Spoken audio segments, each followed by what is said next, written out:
That's the front of the cabin. There's where the water is. So it's right up almost to that that post where the birds were. Where they had that nest.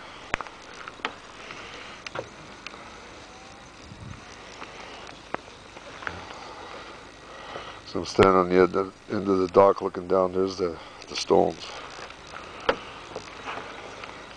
It's like as Dave came down and belted all the dock